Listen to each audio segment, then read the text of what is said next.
আল্লাহর হুকুম মানি না দেখেই তো খালি তেল মারতে হয়, নাইলে উম্মতে মুহাম্মদী তেল মারবে কেন? কোরআন যার জন্য এত কিছু বলে রাখছে, আজকে উম্মতে মুহাম্মদী সারা দুনিয়াকে তেল মারে, অথচ 70% অর্থ উম্মতে মুহাম্মদীর পায়ের নিচে। 60টা মুসলিম দেশ, 250 কোটি মুসলমান, দুনিয়ার সবচেয়ে বড় টাকা মুসলমানের কাছে, দুনিয়ার সবচেয়ে বেশি ব্র্যান্ড মুসলমান ব্যবহার করে, দুনিয়ার সবচেয়ে দামি গাড়ি মুসলমান ব্যবহার করে, দুনিয়ার কারো কাছে নাই 24 ক্যারেট সোনায় মোড়ানো গাড়ি, কিন্তু দুবাইয়ের যুবরাজের কাছে একাধিক গাড়ি আছে 24 ক্যারেট সোনায় মোড়ানো। ব্রুনাইয়ের প্রেসিডেন্টের গাড়ি, এন্টার গাড়ি সোনার পার্টসের বানানো। আমি গুইরা বলতেছি, মিডিয়া সেডিয়া না। মুসলমানের এই দুরবস্থা হবে কেন? ওরা কেন বিজাতির পায়ে তেল মারবে? সারা দুনিয়ার ইকোনমির চাবি মুসলমানের কাছে। ইচ্ছা করলে সারা দুনিয়াকে আধা ঘন্টার ভিতরে জাম করে দিতে পারে মুসলমান। সমস্ত শক্তি থাকা সত্ত্বেও মুসলমান খালি বিজাতির পায়ে তেল মারে কেন?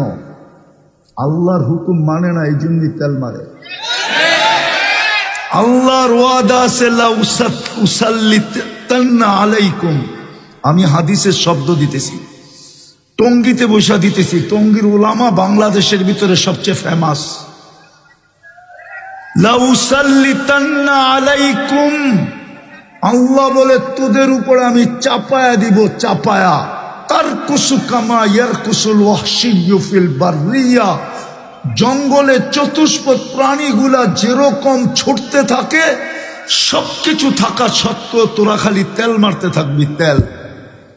আমার কথা বোঝেন, আমি শেষ জায়গায় চলে আসছি, আর লম্বা হবে না। হায় হায় হায়, সত্য এটাই। আওয়াজ না, আমি হাদিস দিতেছি। আল্লাহ নিজেই বলছে, লাউ আমারতুল আরদা লাত্তালাআত কাফি বাতনিহা, আমি জমিনকে হুকুম দিতে দেরি, তোকে পা উঠাইতে দিবে না, এর আগে জমিন পেটের ভিতরে নিয়ে নিবে। আরেকটাও বলছে, লাউ আমারতুল মালাইকা লা আহলাকাতকা, ফেরেশতাকে হুকুম দিতে দেরি, জাগারটা জাগায় মাটির ভিতরে গাইরা দিতে দেরি করবে না। আরেকটাও বলছে, লাউ আমারতুল বাহরা লা আগরাকাতকা ফি কারিহা, সমুদ্রকে হুকুম দিতে দেরি, তোমাদেরকে তলদেশে নিতে দেরি করব না। কিন্তু এক জায়গায় বেজে গেছেন, এক জায়গার কারণে দিতেছেন না, শুধু বন্ধুর সাথে ওয়াদা করে ফেলছেন। মুহাম্মদুর রাসূলুল্লাহর চোখের পানির ইজ্জত রাইখা ফেলছেন। কাঁদতে ছিলেন, জিবরিল জিজ্ঞাসা করছে, আল্লাহ জানে, তারপরও দুনিয়াকে জানানোর জন্য জিজ্ঞাসা করছে, আপনি কাঁদেন কেন? বলছে, জিবরিল, কোরআন তুমি শোনাও, আমি শুনি, আমি শুনাই, তুমি শুনো। কোরআনে দেখতেছি সব জাতিকে আল্লাহ সমূলে ধ্বংস করে দিছে, আমারটি কেউ এরকম সমূলে ধ্বংস করে দিবে? তা আল্লাহ পয়গান পাঠাইছে, বন্ধু আপনারটাকে করব না। আর করব তো কি করে? আল্লাহ শানে এই শব্দ ব্যবহার করা যায় না। আপনারটা করব তো করব কি করে? সমীহা বলতেও তো একটা জিনিস আছে, আপনি ওদের মাঝে থাকবেন আর আপনার উম্মত আমি ধ্বংস করব কি করে? আমাদের নবীজি মদিনা মুনাব্বারায় আছেন, বা হায়াতুন নবী কবরে জীবিত আছেন, ওনার কারণে বেঁচে গেছি। নাইলে আমরা লাল কার্ড পাওয়ার যোগ্য হয়ে গেছি বহুত আগে।